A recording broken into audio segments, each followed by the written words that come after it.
Igreja Evangélica Testemunho Apostólico. A palavra de hoje será ministrada pelo pastor Flávio Leonel. Desejamos um bom culto e que Deus seja louvado. Para você que se achega também pelas redes sociais, nós estamos no culto da família, abrindo as nossas Bíblias, em 1 Coríntios capítulo 13, no versículo 11, com o tema Precisamos Crescer no Amor. Aleluias. Diz assim: quando eu era menino, falava como menino, sentia como menino, pensava como menino, mas logo que cheguei a ser homem, acabei com as coisas de menino. Senhor Jesus, eu quero te agradecer. Eu quero te louvar, porque nessa manhã nós já fomos visitados tão grandemente pelo Teu Espírito, nas canções, nos hinos, meu Deus eterno, na ministração feita, meu Deus eterno, pela companhia de dança da igreja. É uma ministração ao meu coração. Eu pude ser elevado em espírito diante do Teu trono, e eu louvo a Ti por esta presença, a mesma presença que me visitou, meu Pai, trazendo esta palavra. E eu pude ser ministrado, eu pude ser exortado por ela. E neste momento, Deus, eu preciso dividir essa palavra com o Teu povo. E por tamanho cuidado que tenho, eu peço que o Teu Espírito fale mais alto em cada coração. Usa a vida do pregador. E que, meu Deus eterno, toda palavra lançada deste altar possa produzir efeito real na minha vida e na vida dos meus irmãos. Deus, eu tenho certeza que o Senhor já se faz presente. Então, meu Deus, que nada venha, meu Deus eterno, se opor a este momento, mas que haja liberdade ao Teu Espírito Santo desde agora e para sempre. E você vai se assentar aplaudindo e glorificando a presença maravilhosa do Espírito Santo de Deus. Seja bem-vindo, Espírito Santo. Aleluias. Aleluias. Paulo está falando à igreja de Coríntios, que ele já ele foi menino, e ele realmente pensava como menino, ele agia como menino, mas um dia ele passou a ser adulto e acabou com as coisas de menino.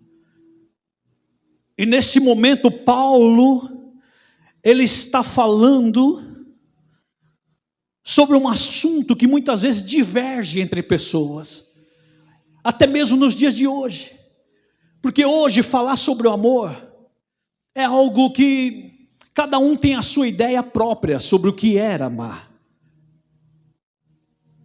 E Paulo está falando aqui de um momento em que o povo de Coríntios tinha que viver um amor, mas um amor verdadeiro, como nós cantamos, que o nosso amor não seja fingido. E por certo, algumas pessoas ainda no dia de hoje, quando se fala desse tento amar, nas congregações dos santos, isso eu falo na igreja de um termo geral, as pessoas agem como meninos. Você já parou para pensar a vivência de um menino quanto a amar? Porque, enquanto crianças, o que é amor para a gente? Na nossa infância, o que nós aprendemos que é amor? Amor é cuidado. Não é assim? A pessoa cuida bem de mim, então ela me ama. A gente tem para nós, que enquanto nós somos crianças, na nossa infância, que a pessoa que nos ama é aquela que cuida. É aquela que, sabe, que abraça várias vezes, é aquela que nos traz os mimos. Tem até aqueles memes da internet, daqueles bebês falantes. Eles têm preferência até mesmo a avó, porque a avó, ela me dá tudo o que eu quero. Isso é o amor da infância. Nós aprendemos que amor é cuidado. Só que de repente, esse menino, ele cresce um pouco, ele já está agora na adolescência. Muitos deles passando até mesmo para a juventude. Nessa fase da adolescência para a juventude, nós aprendemos que o amor é troca. Você me dá isso que eu te dou aquilo.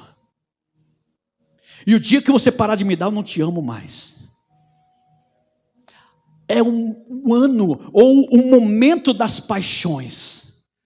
Sabe, amores que se acabam por nada. Ah, mas por que você terminou com determinada pessoa? Por que você não tem mais amizade com determinada pessoa? Ah, porque ela deixou de trocar comigo. É um termo até muito falado. Até mesmo, sabe, nos programas de TV, não houve uma troca. Esse é o momento da juventude, é o momento da adolescência. Mas de repente você chega à maturidade. E você pode pegar qualquer casal, né, que já chegou à sua maturidade. O que é amor para você? Ele vai te falar com todas as letras. É companheirismo. É estar junto todos os dias. É a cumplicidade. Percebe? Como o amor ele muda de fases em nós. Quando somos crianças, nós queremos ser cuidados. Aquele que cuida mais, aquele que dá mais mimo, é o que mais me ama. Na adolescência e na juventude, é o que mais troca comigo. Mas na maturidade, é aquele que permanece comigo. É aquele que está junto todos os dias. É aquele que é cúmplice. Você vai entrevistar um casal desse, eles vão até falar juntos, ao mesmo tempo, sobre determinados assuntos. Porque eles são cúmplices. Eles são maduros. Eles não vão se deixar por qualquer coisa. E Paulo está descrevendo justamente isso. Eu também fui criança quanto ao amor que eu tinha que dar para alguém. Mas um dia eu cheguei a ser homem e acabei com as coisas de menino. E neste tempo vem o tema da mensagem. Nós temos que crescer no nosso amor. Porque para muitos, para ser amado, e eu estou falando agora de todas as classes, tanto as crianças como os jovens, e também aqueles que já são maduros, eles se fazem muitas vezes um personagem para poderem ser amados, para poderem ser aclamados por pessoas. Ah, pastor, porque se eu for eu mesmo, as pessoas não vão me amar.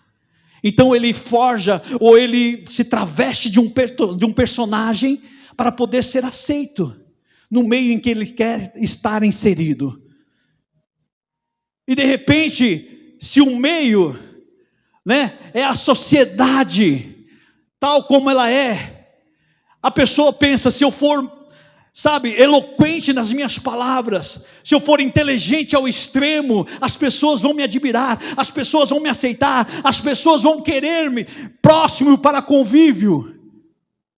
E as pessoas têm em mente, se eu estudar mais, se eu conquistar mais, se eu trabalhar mais, talvez as pessoas me aceitam. Será que isso é válido? Vamos lá no capítulo 1 no versículo 1 do capítulo 13. Porque alguém também pensou isso naqueles dias. Capítulo 13 de 1 Coríntios, versículo 1, 1 Coríntios diz assim: ainda que eu falasse a língua dos homens, ou seja, se eu estudasse, sabe, todos os dialetos da terra, fosse inteligentíssimo, sabe, tivesse toda a inteligência, tivesse toda a maturidade quanto à questão de aprendizado, de condução em palavras, de oratória, é isso que ele está falando.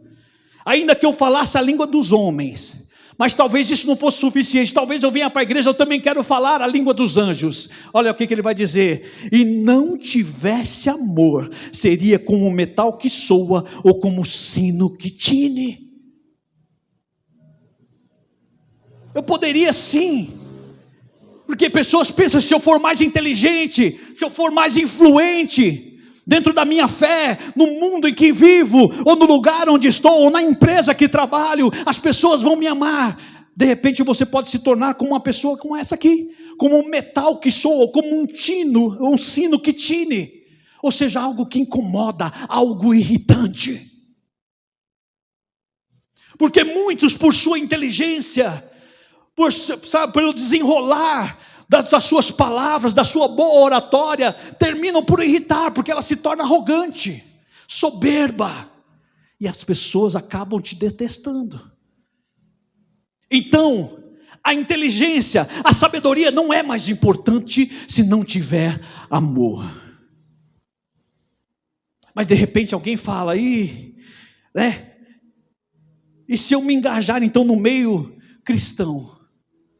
E se de repente eu estiver na igreja, como muitos de nós fazemos, buscamos palavras, buscamos estudos, buscamos a boa oratória na palavra, buscamos também os dons espirituais, né? Talvez as pessoas me amem, porque vai pensar, olha só como esse irmão é ousado, como essa irmã é ousada. E se eu tivesse o dom de profecia, já pensou que maravilha? Todos iriam me amar.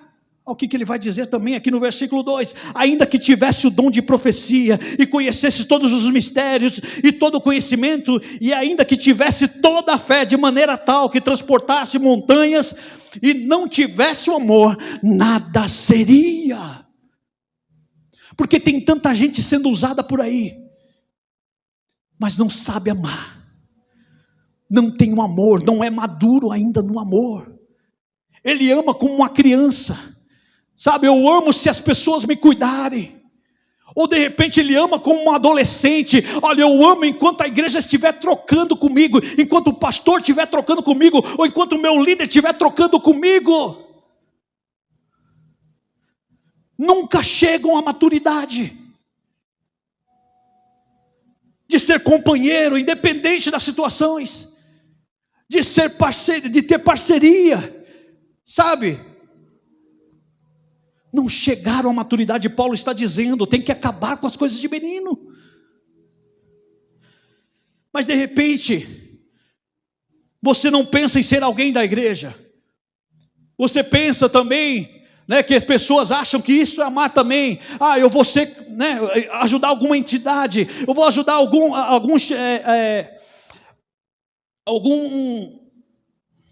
alguma casa de caridade. Eu vou fazer uma oferta de caridade para alguém que esteja precisando, alguém que esteja necessitado. De repente eu vou dar algumas cestas básicas, sabe? Eu vou de repente lá, como teve aquela tragédia ali no Rio Grande do Sul, e muitas pessoas foram para lá, outros, né, levaram até o jet ski para resgatar pessoas que estavam náufragas naquele lugar. E pessoas acreditaram que isso era amar.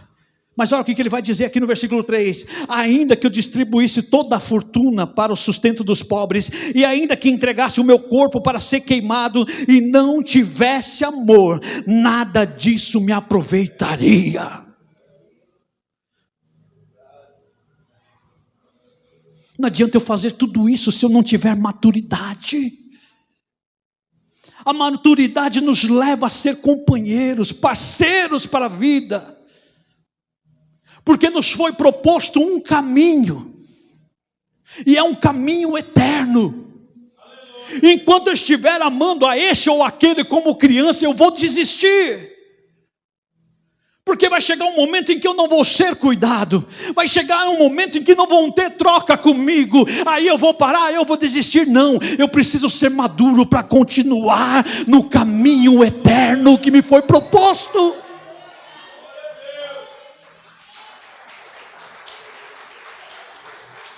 Eu preciso ser cúmplice do ministério que Deus propôs para mim.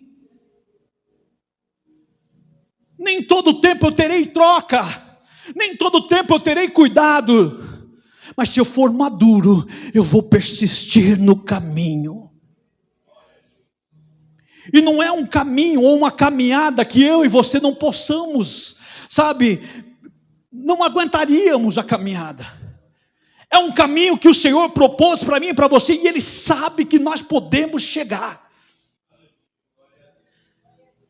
Pastor, mas está tão difícil. Está tão difícil amar alguém. Eu sei, nem sempre se tem troca. Nem sempre o cuidado que você pensa que deveria ter, você tem. E isso é difícil para nós seres humanos.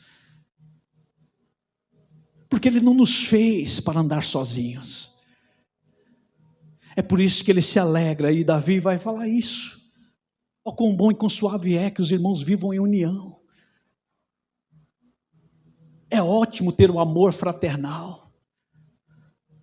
Só que nesta caminhada que o Senhor nos propôs, e como eu falei, Ele calculou, e Ele calculou muito bem calculado. Ele sabe sabe dos nossos limites. Ele sabe, Ele conhece as nossas debilidades. Ele conhece a minha e a sua fraqueza. E para cada um de nós, como indivíduos que somos, Ele propôs uma caminhada. E Ele sabe que se nós não pararmos, nós vamos chegar. Só não chegaremos se nós continuarmos sendo meninos. Sabe aquela brincadeira infantil? Corta aqui, não sou mais seu amigo. Isso tem que desaparecer do nosso meio. E eu falo de um tento geral. Porque você vê a igreja se degladiando uma com a outra. Você vê pessoas que professam a mesma fé se degladiando. E muitas vezes você vai perguntar o motivo e você vai ver, é porque não houve uma troca. Menino.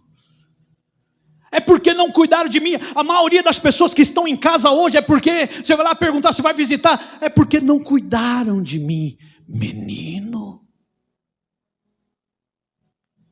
Está na hora de amadurecer. Está na hora de crescer, igreja. Jesus já está às portas e Ele espera aqui encontrar uma igreja madura. Uma igreja que está disposta a seguir com Ele para a eternidade. Pastor, mas eu não tenho condições, o senhor não sabe como é difícil para mim. Eu vou te provar na palavra que Deus preparou tudo para que nós pudéssemos chegar. Abra sua Bíblia, mas deixa marcado aqui em 1 Coríntios capítulo 13 que nós vamos voltar aí. Abra sua Bíblia agora em Salmo 139. Quando eu encontro pessoas dizendo que eu não consigo perdoar. Eu não consigo amar determinada pessoa. Eu não consigo, Deus não me fez para isso. Eu levo logo justamente a essa escritura aqui. A este salmo. Porque olha só que maravilhoso. O verso 1 deste salmo 139. Olha o que ele diz. Senhor, tu me sondas e me conheces.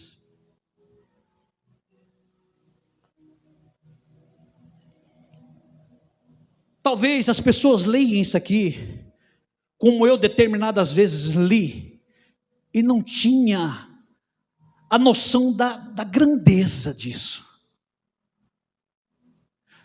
Você consegue mensurar que o Senhor te sonda, e por isso Ele te conhece? Porque tem pessoas que dizem que nos conhecem, mas é o estereótipo, é o estereótipo de alguém que se coloca à frente dela. De repente o pastor Flávio que você conhece, é esse que está aqui no altar, proferindo palavras, cantando, tocando. Mas será que esse é o irmão Flávio de verdade? Será que verdadeiramente você pode falar, eu conheço o pastor Flávio? Com propriedade eu posso dizer que conheço o pastor Flávio? Não. Ninguém conhece eu e você verdadeiramente, a não ser Deus. Porque Ele nos sonda. Pastor, eu não estou entendendo o que quer dizer isso. O que é esse sonda? O Senhor nos sonda. O que é isso? Eu comecei a trabalhar para a honra e glória do Senhor Jesus. Tive o primeiro dia de trabalho ontem. Estou aqui virado. Eu entrei ontem às 19h50, saí às 4h10 da manhã e estou aqui para a honra e glória do Senhor Jesus. Mas na quinta-feira eu fui fazendo integração na empresa. E quando eu cheguei lá, o gestor, por me receber, ele precisou atender alguns telefonemas. E ele falou, fica aí um pouquinho aí, que já já eu te atendo. E ali do lado está tendo uma obra. E eu pude perceber lá que um engenheiro chegou, estava em uma reunião ali, todos os operários estavam em volta dele, e ele chegou com um maquinário ali, e de repente ele, eu não sei se os irmãos já tiveram a experiência de ver uma broca dessas que para perfurar a terra. E de repente ele perfurou um pouco daquela terra, ele tirou um pouco daquela terra, e ele começou a esmiuçar assim na mão, e ele começou a analisar aquela terra. De repente ele pegou um pouco daquela terra, colocou dentro de um equipamento, uma espécie de uma prensa, e ali espremeu aquela terra, saiu um pouco de água, ele pegou aquele líquido, colocou dentro de um outro recipiente, com uma telinha de computador, e ali ele fez as análises dele, e daqui a pouco ele falou: olha, nós vamos ter que fazer 45 brocas, de 12 metros de profundidade, para aguentar o peso dos caminhões. E eu fiquei curioso, o que esse homem fez com aquela terra? Aí, um dos homens que estava ali, não, ele veio fazer a sondagem. Ele sondou aquele solo. Ele procurou saber as propriedades daquele solo. E ele então firmou, são 45 brocas de 12 metros de profundidade para aguentar o peso dos caminhões. Olha só, para uma construção, para construir os alicerces daquele prédio, ele teve que sondar o solo, ele teve que descobrir as propriedades daquele solo, ele teve que fazer toda uma checagem das propriedades contidas naquele solo. Então o que Deus faz comigo e com você é nos sondar dessa forma. Ele sabe exatamente do que eu e você somos forjados. Ele sabe que o caminho que Ele propôs para mim e para você, nós podemos aguentar, porque foi Ele que nos sondou. Você não entende o que está se passando. Por que está doendo? Ele está te sondando. E Ele sabe que você pode aguentar. Permaneça firme. Deixa de ser menino. Está na hora de crescer. Ele sabe da sua capacidade. Está faltando eu realizar isso. Eu posso mais. Ele nos sonda e Ele nos conhece.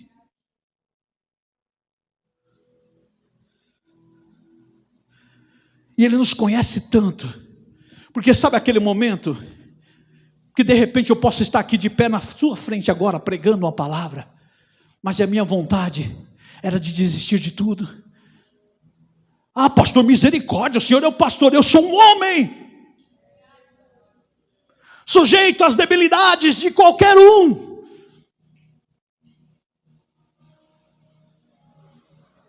E por misericórdia estou aqui de pé. Ele vai dizer para mim e para você, olha só o que ele diz no verso 2: tu sabes o meu assentar e o meu levantar, e de longe entendes o meu pensamento. Ele sabe como muitas vezes você está de pé diante dos outros, mas a sua vontade, olha, Senhor, eu não aguento mais.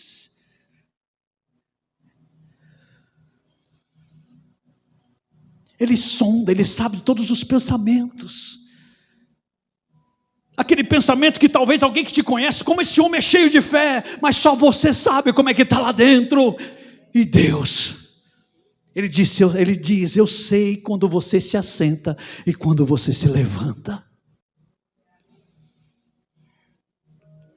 Eu sei, eu te conheço. E quando Ele percebe a nossa disponibilidade em ser tratado por Ele, quando nós nos permitimos com maturidade ser cuidados por Ele, porque é aquilo que eu falei, temos que deixar de ser meninos, eu tenho que ser cuidado o tempo todo, ou de repente um adolescente, eu preciso de troca. Não, você precisa continuar firme na caminhada, meu irmão, ser cúmplice dEle. A partir do momento que nós tomamos essa maturidade nas mãos, fala, Senhor, eu quero seguir. Olha o que Ele faz comigo e com você, verso 3, cercas o meu andar e o meu deitar, conhece todos os meus caminhos. Querido, não tem um caminho que você tenha passado que Ele não conhece. Ele esteve com você em cada um deles. Então por que você está dando ouvido para os de fora? Para aqueles que não têm vivência com você? não conhece a sua vida, não conhece o seu particular diante dele. Ele é que esteve com você no caminho o tempo todo até chegar aqui. E ele está dizendo: eu te cerquei, você nem percebeu, talvez porque você estava chateado, talvez porque você estava com a cabeça carregada de tantos apontamentos, mas eu te cerquei. Não era para você estar aqui, mas eu te cerquei. E é aquele momento que você está no caminho, às vezes pelas chateações, você pensa em falar um monte de coisa, até mesmo perder as estribeiras, como eu já fiz. É aquele momento que você perde a cabeça, pô, as pessoas estão falando tanto, talvez eu tenha que andar errante mesmo. E Deus está falando: até nesse momento eu te conheço. Olha só o versículo 4. Não havendo ainda palavra alguma na minha língua, eis que logo o Senhor tudo conhece. Ele sabe. Sabe aquele momento que você fala assim: eu não vou nem falar nada. Ele sabe. Ele conhece. E quando ele percebe essa destreza, ele diz no versículo 5: tu me cercaste por detrás e por diante, e sobre mim puseste a tua mão. Percebe, você não está só, querido. Você está cercado por trás e por diante, e sobre você está a mão dele. Quem poderá adentrar essa redoma do Senhor, este cuidado do Senhor? Esse é o momento em que nós somos meninos diante dele, porque é a máxima, né? Tem até uma frase que diz: quem ama cuida. E olha só o cuidado do Senhor para mim e para você. Ele te cerca por trás, por diante, e sobre você coloca a mão. Percebe o quanto você é protegido, o quanto você é amado por ele? Tudo isso é para que eu e você cresça na presença dele. Quando nós tomamos conhecimento dessa graça e desse amor, talvez você não sabia ou você não tinha percebido, mas o Senhor esteve cuidando de você o tempo todo, desde o primeiro dia. E quando nós sabemos desse cuidado, sabe que é até constrangedor. Você começa a olhar para as suas palavras, muitas vezes quando você é leviano para com ele, dizendo: o Senhor não está nem aí para mim. E ele tem todo esse cuidado para mim e para você. Olha como é que nós reagimos, como aqui o salmista reagiu. Versículo 6: tal conhecimento é para mim maravilhosíssimo, tão alto que não posso atingir. Eu não sabia, mas agora eu sei que o Senhor cuida. O Senhor esteve comigo toda a caminhada, e outra, Ele me preparou para isso. Ele me sondou. Ele soube das minhas propriedades, talvez aquela que nem você mesmo sabe ainda, mas Deus já te forjou para passar por este momento. Você vai ser testemunho ainda nesta causa. Ele te forjou, Ele te sondou. Quando nós tomamos conhecimento, que é maravilhoso, sabe, que é maravilhoso isso que Ele faz por mim, por você, com todo esse cuidado. Sabe aquele momento de criança mesmo? Que esse é o momento. Quando ele está falando desses cuidados aqui, é aquele cuidado de criança que nós temos. Nós aprendemos como criança que quem ama, cuida.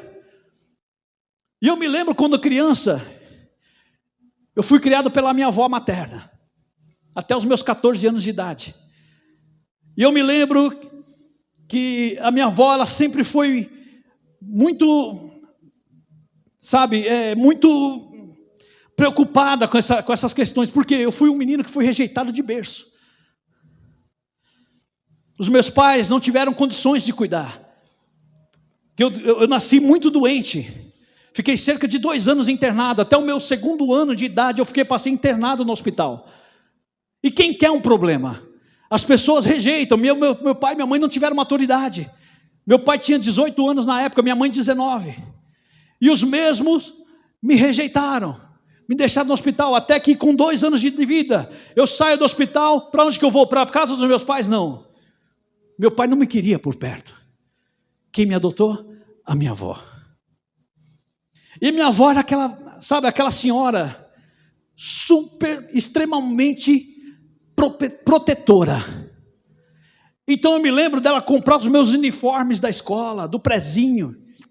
E ela, sabe, me arrumava todo para ir para a escola. E isso na minha infância, até os meus 7, 8 anos de idade, era, sabe, amava aquilo que ela fazia por mim. Todo o cuidado que ela tinha comigo, ela sabia do que eu gostava, o que eu não gostava. Então ela preparava tudo e me levava para a escola, eu ficava toda empolgada, minha avó veio me trazer. Só que a gente passa a crescer um pouquinho. E de repente aquilo passa a ser vergonha. A gente não quer mais a companhia. Não, a avó vai vir me buscar na escola. É vergonha, não. Por mais carinho que ela tinha, por vezes eu me escondia atrás do poste para ela não me ver. Chegava primeiro que ela em casa, ia correndo. Ela falou, onde é que você estava que eu não vi? Eu cheguei mais cedo, mas não era vergonha dela me pegar na mão na frente dos meus colegas. E Deus agora, ou o salmista agora nesse momento, ele também está com vergonha do Senhor. Ele recebeu todos os cuidados, ele foi sondado, né? O Senhor mostrou para ele, olha, eu te preparei para este momento. E quando ele descobre isso, ele fica com vergonha. Assim como nós também, assim como eu fiquei da minha avó, em certo momento. Era cuidado que ela tinha. Ela não queria que eu voltasse sozinho para casa. Mas eu tinha vergonha, eu não vou me mostrar na frente dos meus colegas, de mão dada com a minha avó. Olha lá, o filhinho da vovó. Não. E agora o salmista, ele também está com vergonha diante do Senhor. E olha só o que ele fala no verso 7. Para onde me irei do teu espírito? Para onde fugirei da tua face? Talvez um momento em que nós também nos questionamos. Quando a gente vê que a gente falou besteiras diante do Senhor. Quando muitas vezes a gente foi leviano contra o Senhor, dizendo, o Senhor não está nem aí para mim. Quando nós ouvimos uma palavra como essa, Ele sempre esteve com você, desde o seu nascimento.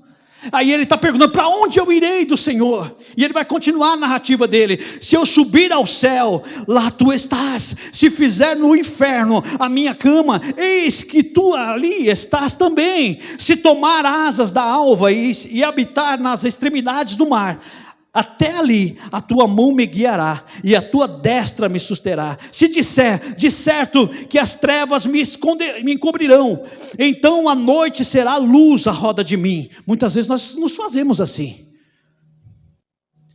Eu vou me esconder aqui, ninguém vai saber. Talvez a sua família, o seu cônjuge, os seus filhos não saibam, mas o Senhor, olha só o que vai dizer no versículo seguinte, aleluia. Nem ainda as trevas me encobrem de ti, mas a noite resplandece como o dia, as trevas e a luz são para ti a mesma coisa. Não adianta se esconder, meu querido.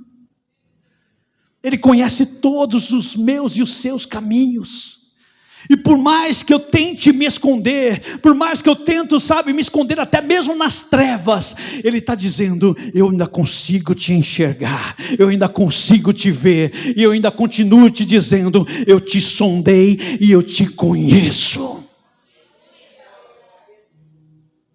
Eu não sei se já aconteceu com quaisquer um de vocês, mas comigo aconteceu. Eu tentei seguir a vida errante também. Um dia, lá na rua Vergueiro, eu estava tocando num pagode, cervejinha para lá e para cá, e eu nunca fui muito de beber, mas eu gostava do fuzuê. Estou lá tocando um pagodinho, lá daqui a pouco eu me encostei no bar para pedir lá uma bebida, e de repente chega um rapaz ali que estava caindo, ele estava caindo de bêbado, e ele chegou bem do meu lado, tocou no meu ombro, até tomei um susto, falei, quem que é esse cara? Cara barbudo, cabeludo, e daqui a pouco ele falou assim, olha, o teu lugar não é aqui. Até mesmo você tentando andar errante, Ele ainda te conhece e Ele te sonda. Não adianta tentar se esconder nas trevas. Eu vou desistir de tudo, vou para o mundo. Até mesmo lá, Ele vai te encontrar um dia e vai falar, eu te conheço e eu te escolhi não para estar aqui. Aleluias. E o Senhor tem propriedade em falar que nos sondou. Ele conhece as nossas propriedades. Ele conhece as nossas debilidades. Ele conhece as nossas fraquezas. Ele conhece aquilo que nos dá prazer. E por que Ele conhece tudo isso? Porque Ele nos sondou. Pastor, quando foi que o Senhor nos sondou? Ele vai continuar agora no versículo, aleluias, 13. Pois possuístes as minhas entranhas, cobriste-me no ventre da minha mãe. Eu te louvarei porque de um modo assombroso e tão maravilhoso fui feito. Maravilhosas são as tuas obras, e a minha alma sabe muito bem. Sabe aquela coisa que, sabe, aquela voz que te acusa muitas vezes, que você sabe que está fazendo errado. Sabe aquela vozinha que fala, ó rapaz, é melhor você não fazer. É o Espírito que Ele colocou dentro de você. A Bíblia diz que há uma guerra infindável entre carne e Espírito. O Espírito é aquele que tem ciência do Altíssimo. É aquele que, sabe, viu a forja acontecendo, viu você sendo formado. E esse tem ciência de Deus. Olha lá.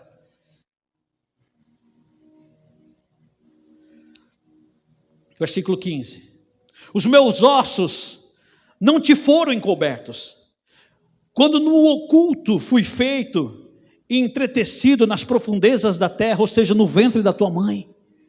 Ele te conheceu ainda no ventre, sendo formado. Ele já tinha colocado um propósito para mim e para você. Mediante o quê? O que Ele sondou. Os teus olhos viram o meu corpo ainda informe.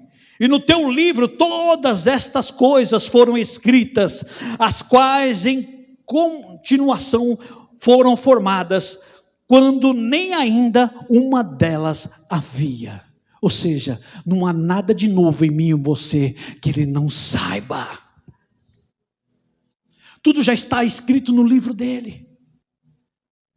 Então por que temer? Por que parar no caminho, meu querido? Por quê?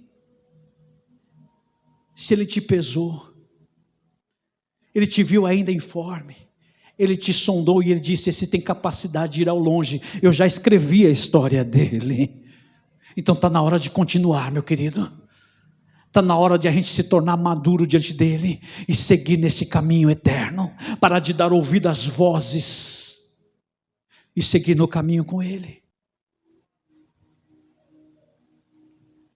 Aleluias. Os teus olhos viram o meu corpo ainda informe, e o teu livro escreveu todas essas coisas. 17. E quão preciosos me são, ó Deus, os teus pensamentos. Quão grandes são a soma deles. Se as contasse, seria em maior número do que a areia. Quando acordo, ainda estou contigo. Ele está falando o quê? Do que o Senhor já tem feito na minha e na tua vida. Mediante aquela história que Ele escreveu no teu nascimento. Se nós parássemos e começássemos a olhar para o quanto Ele já fez, e nós começássemos a testemunhar o que o salmista está falando, seriam tantas coisas como areia. O problema é que muitas vezes nós agimos como criança nesse momento. A gente esquece de contar o que Deus já fez. A gente só vê o momento. A gente se atém ao momento e a gente paralisa diante do momento. Parece que Deus não pode mais fazer.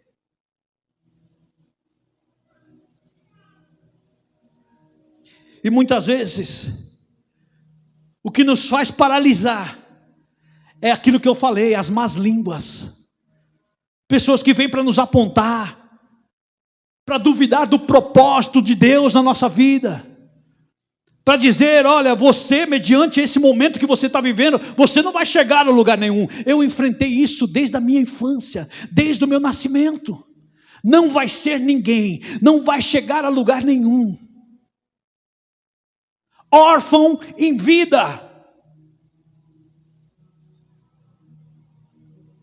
E por vezes, o pesar e o ódio desse ou daquele me paralisava.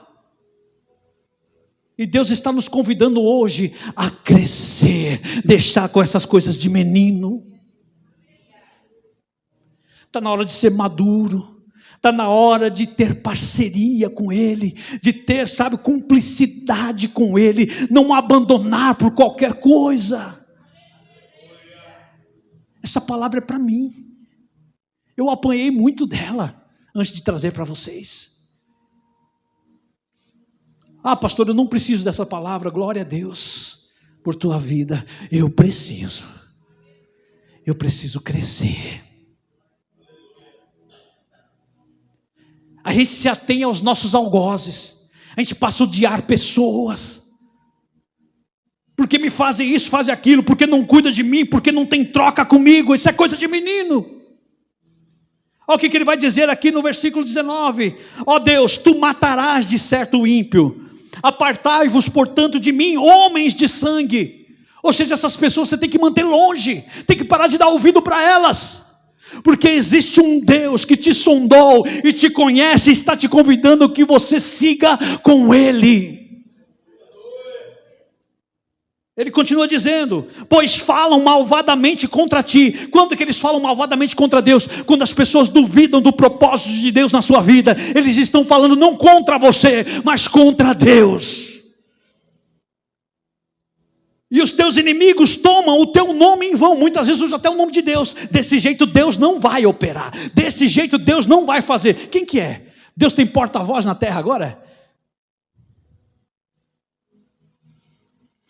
Eu te sondo e eu te conheço. Conheço todos os seus dias. Eu te convido a ser maduro e continuar comigo e parar de dar ouvido a falácias.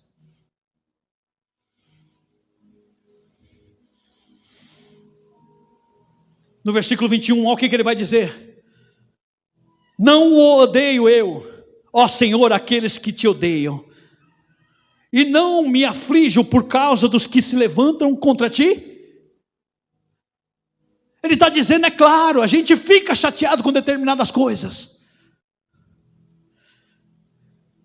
Só que ele vai explicar esse tipo de ódio. Versículo 22, odeio-os com ódio perfeito, tenho por inimigos. Sabe o que a gente tem que fazer com esse tipo de gente que duvida do propósito de Deus na nossa vida? É não deixar ter relacionamento. Tome cuidado com quem você convida para a sua mesa. É como ele está dizendo, tenho por inimigos. Se duvida do propósito de Deus, tenham como inimigos.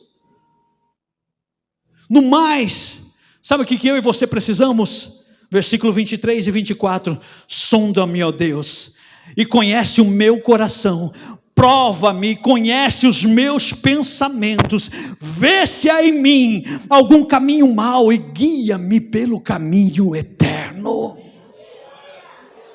Ele te sondou, Ele te conhece, Ele te viu ainda informe, Ele escreveu todos os teus dias para um caminho eterno.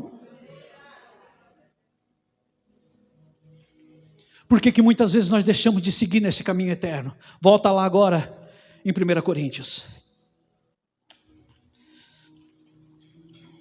Aleluias. 1 Coríntios 13. Agora no versículo 4. Ele vai dizer para nós seguirmos. Ele nos propôs, ou melhor, uma caminhada. E é um caminho eterno. É um caminho que nós temos que seguir para a eternidade. E para isso nós temos que ser maduros. Olha de que forma. Ou melhor, vamos ler o versículo 13 primeiro. No versículo 13... está denotado aqui o caminho eterno que Ele nos propõe. Olha o que diz.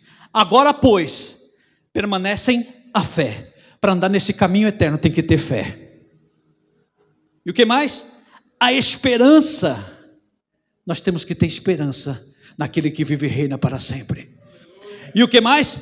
E o amor. Estes três, mas o maior destes é o amor.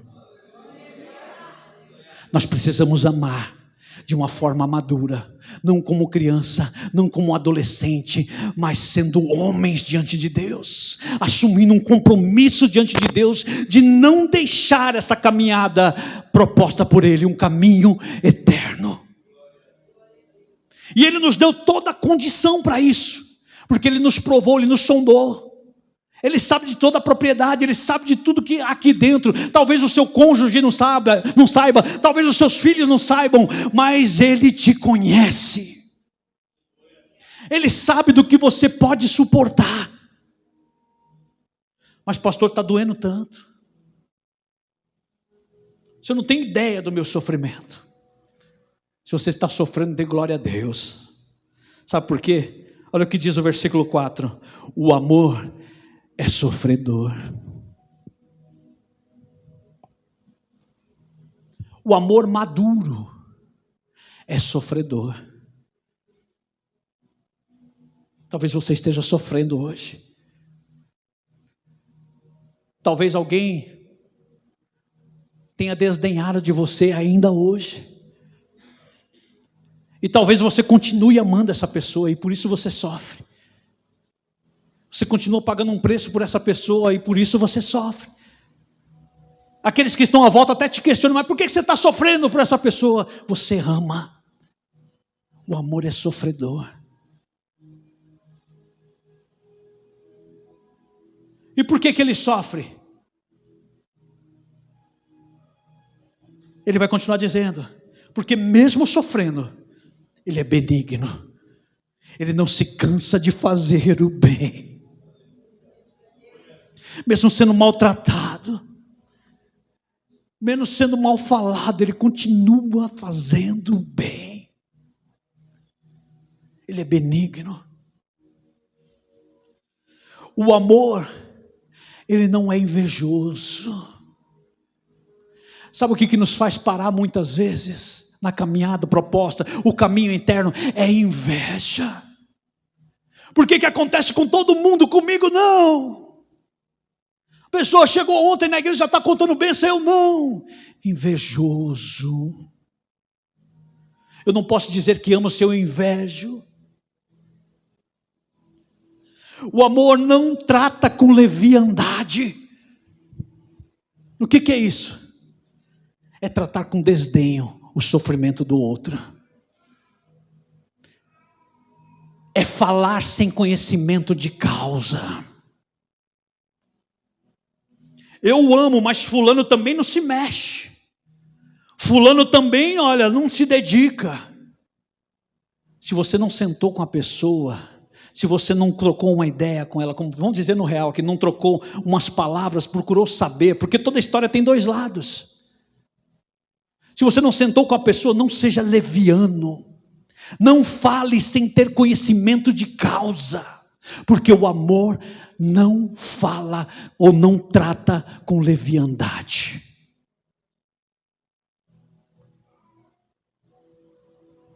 Percebe?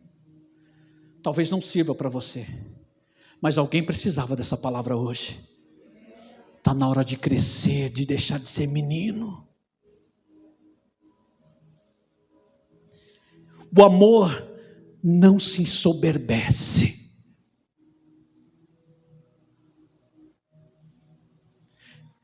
Porque muitas vezes você sendo leviano com alguém, a soberba toma conta. Você está desse jeito, porque você não faz isso, isso e aquilo. Você às vezes não tem nem conhecimento de causa, mas você se ensoberbece naquilo. Eu faço tudo. Eu sou isso, eu sou aquilo. O amor não se ensoberbece.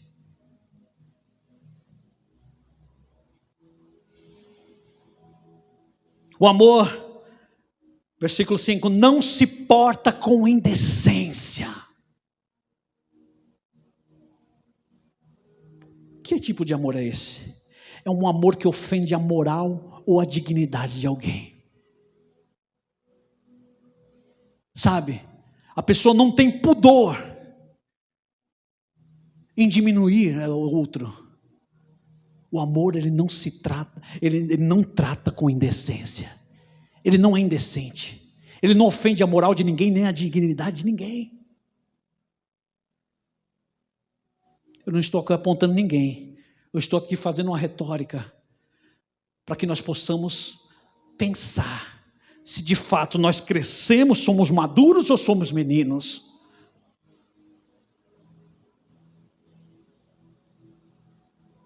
O amor não busca os seus interesses. É aquela história da troca. Eu venho para a igreja se alguém trocar comigo, se tiver troca. Se eu não tiver um cargo, se eu não cantar hoje, se eu não for citado, se eu não for cumprimentado,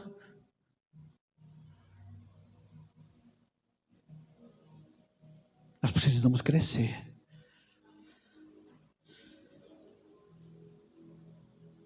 A gente tem que parar de buscar os próprios interesses.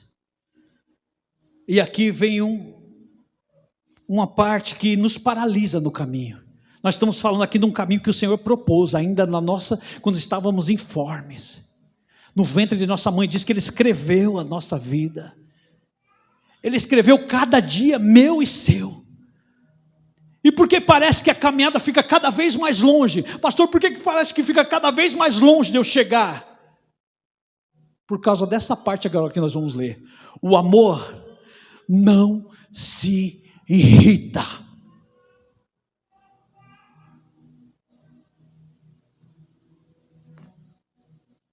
O problema de se irritar é que a irritação nos paralisa, nos faz parar de andar, de caminhar com o Senhor. A gente para naquele momento em que nós fomos ofendidos por alguém. E nós passamos a viver por isso, dias, noites, semanas, a cada momento não sai, você deita, vira de um lado para o outro, mas porque você está irritado. Pastor, eu não consigo aceitar o jeito que fizeram comigo. E na irritação nós paralisamos o caminho que o Senhor propôs. O amor não se irrita.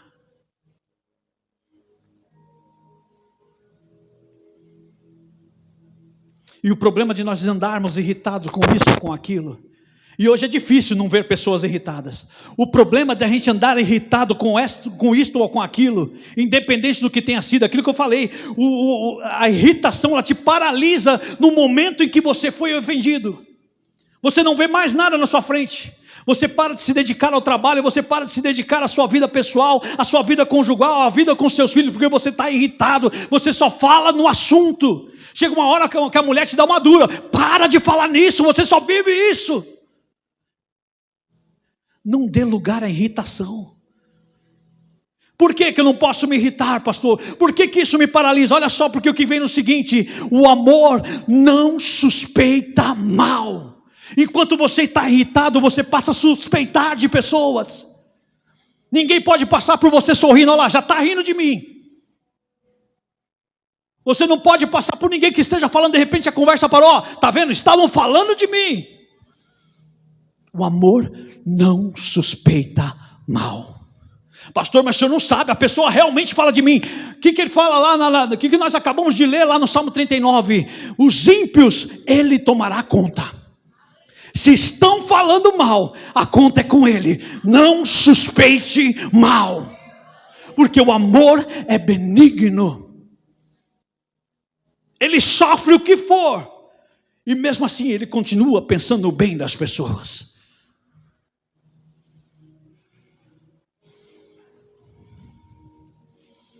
Aleluias. O amor, versículo 6, não folga com a injustiça, mas folga com a verdade. Tem muita gente folgando com a injustiça. Sabe? Percebe a arrogância, ou talvez não seria essa palavra, a indiligência da pessoa em tratar outros. E às vezes ela até satiriza, ri, toma, sabe, conhecimento de rir. da situação. É isso mesmo. Sabendo que é uma injustiça. O que ele está falando aqui? O amor, ele não descansa com a injustiça, mas ele descansa com a verdade. Se nós somos maduros, nós temos que descansar com a verdade. Temos que viver um amor de verdade. Em outras palavras, ele vai concluir aqui no versículo 7. O amor tudo sofre, tudo crê, tudo espera, tudo suporta. O amor nunca falha. Pastor, mas esse caminho é difícil demais. É um caminho de sofrimento. É um caminho que, sabe, eu não vou ter mais troca. Eu não vou ter mais cuidados. Talvez não, querida. Mas saiba de uma coisa: o amor não falha. Se nós caminharmos por ele, ele não falha. Porque nós podemos ter todos os dons aqui dentro da igreja. Nós podemos ter de todas as operações espirituais aqui dentro da igreja. Mas se não tiver o amor, é isso que Paulo está propondo para mim e para você. De deixar de ser meninos e ser homens diante de Deus. Por quê? Olha só, ele vai continuar explicando. O amor nunca falha, mas havendo profecias, serão aniquiladas. Havendo línguas, cessarão. Havendo conhecimento, desaparecerá. Não importa eu ter toda a eloquência na palavra. Não importa eu falar em línguas, eu fazer um espetáculo aqui. Se eu não amar, vai desaparecer. O que vai permanecer no caminho eterno é o amor. Pastor, está tão difícil. Está tão difícil esse caminho. Porque tudo isso aí que o senhor relatou, toda essa lista, eu tento seguir. Eu tento olhar para a pessoa que me ofende, eu tento amá-la, mas pastor, você não sabe como é que é. Parece que quanto mais eu tento agir com amor, a pessoa me ofende mais ainda.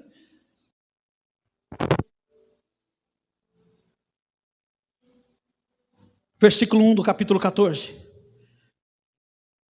Segui o amor e procurai com zelo os dons espirituais, mas principalmente o de profetizar. Ele está dizendo que eu tenho que procurar sim os dons espirituais. Ele sabe que a caminhada não é fácil, que todo esse caminho parece ser abusivo para nós. Como é que pode, pastor, eu ter que amar independente das situações? E ser ofendido o tempo todo, ter que padecer o tempo todo. Como é que eu consigo continuar, pastor? Fala para mim, como que eu consigo continuar nessa caminhada que o Senhor me propôs? Ele está dizendo, busque todos os dons, mas principalmente o de profetizar. Sabe por quê? Está na hora de você profetizar sobre esta causa. Eu não sei o que tem te afligido, o que tem te paralisado, o que tem te irritado durante esses dias, que você tem se tornado uma pessoa insuportável. Para a tua família, para a sociedade, talvez para a tua igreja. Eu não sei o que tem te paralisado, mas tem te paralisado. Você tem parado de caminhar. Hoje o convite é para que você continue. E como continuar? O Senhor está propondo para mim e para você. Profetiza. Ezequiel estava diante de um vale de ossos sequíssimos. E quando ele chega lá, o que o Senhor fala para ele? Profetiza. E profetizar o quê? O que eu devo profetizar? Como é que Ezequiel profetizou? Ossos secos, ouvi a voz do Senhor. Você acabou de ouvir a voz do Senhor aqui. Está na hora de profetizar sobre essa situação. Situação, sabe, essa situação que se levantou. Ouvi a voz do Senhor. Eu sou alvo de um propósito de Deus e eu vou chegar lá. Porque Ele me sondou, Ele me conhece e Ele sabe que eu tenho capacidade para chegar. Então eu decidi crescer hoje. Eu decidi me tornar maduro. Eu decidi a me levantar de forma a abranger esse amor que o Senhor dispensa, esses cuidados que o Senhor tem comigo. Eu me levanto hoje para agradar o Senhor de tal maneira, para cumprir o propósito dEle, porque Ele já escreveu essa história. Eu só preciso seguir o enredo. E como é que eu consigo seguir? Não olhando para aqueles que maldizem o nome do Senhor, como nós lemos, e profetizando. Se não mudou ainda, vai mudar. Você crê? Você está disposto a fazer essa oração comigo? Você está disposto a se entregar a esses cuidados do Senhor e sair daqui transformado, maduro na presença do Senhor, disposto a amar de forma madura, entendendo o caminho que Ele nos propôs? Então que se coloque de pé.